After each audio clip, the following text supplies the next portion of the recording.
Magandang hapon mga kajaming, nagbabalik po si Bisa Call sa inyo para po ipamala sa inyo kung paano po magluto ng crunchy cassava nuts. Napakadali lang naman po magluto niyan. Dahil wala po kaming ginagawa ngayon, naisipan po namin magluto ng kutkutin.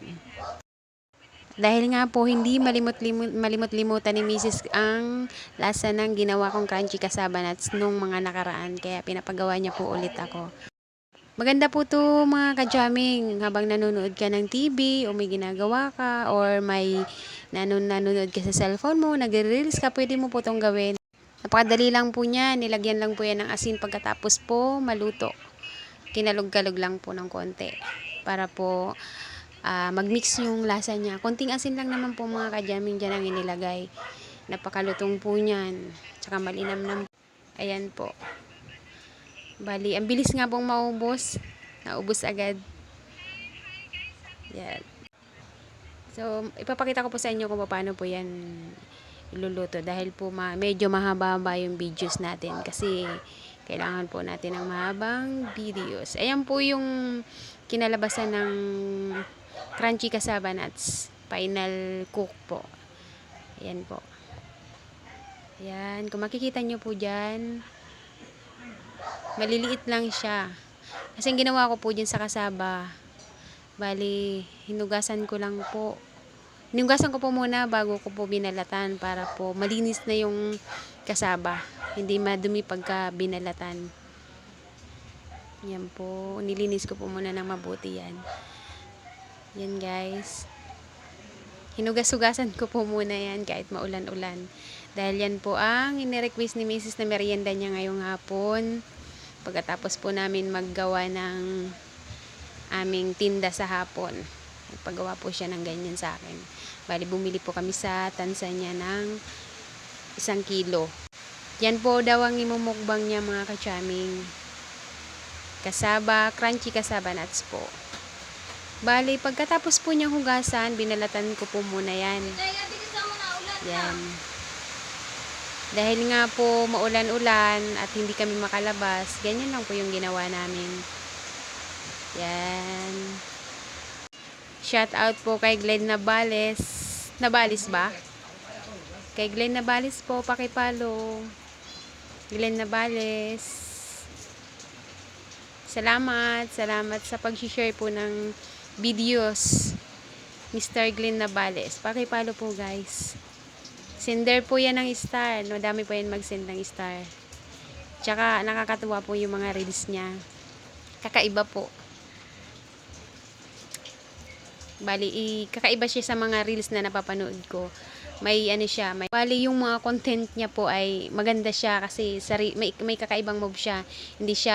Minsan hindi siya talaga, sarili niya po talaga yung kanyang mga content, tsaka kanyang moves. Pag lalo na po sa mga sayaw po.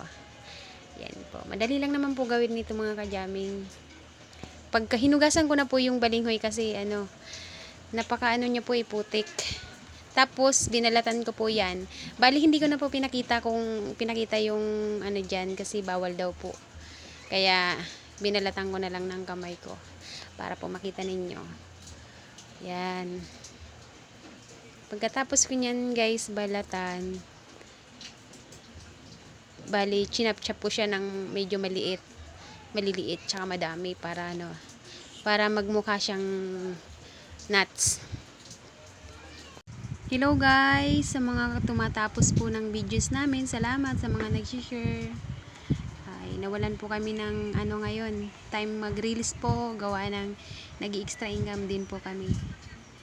Yan, bali binalatan ko po siya ng kamay ko kasi bawal daw po yung bawal makita yung matala sa videos, kaya sinimulan na namin hindi magpakita ng ng matalas na bagay. Baka tayo ni Meta. Yan. Pagkatapos ko po niyan, balatan ulit. Hinugasan ko po ulit. Para malinis siya. Yan guys.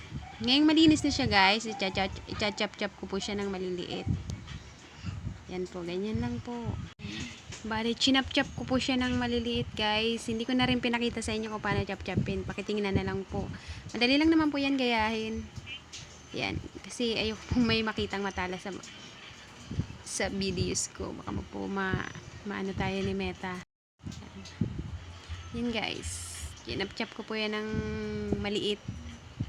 Hindi naman po ganun kaliliit. Medyo malalaki din po siya ng konti. Para po masarap po yung nasa loob niya kapag yung labas niya po crunchy, yung loob niya medyo malambot. Kaya masarap po siya kainin. Guys, tapos nung pre-nide ko siya sa mantika, pagkatapos mo nun, ang lasa niya malinamnam na maalat-alat konti. Yan. Yeah. Finish na guys. Ang gagawin natin dyan, bibili na tayo ng mantika. Yan, nilagay ko na po sa platong malinis. Pagkatapos niyan guys, ready naman natin yung magpapainit naman po tayo ng mantika sa kawali. Tapos pag mainit na po yung mantika sa kawali, yan, ilalagay na po natin yan. Dahil malinis na rin naman po yung kamuting kahoy, diretso na po yun sa kawali.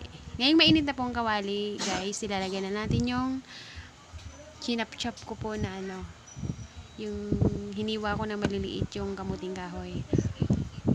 Ayan po. Yan. Tapos sinalo-halo ko lang po para pantay po yung niya, yung kulay niya. Tsaka yung pagkakaluto niya po pantay-pantay. Yan guys, nag-brown-brown na siya. Yan. Sa mga hindi pa po nakakatikim nito, masarap po ito guys. Napakasarap po nito.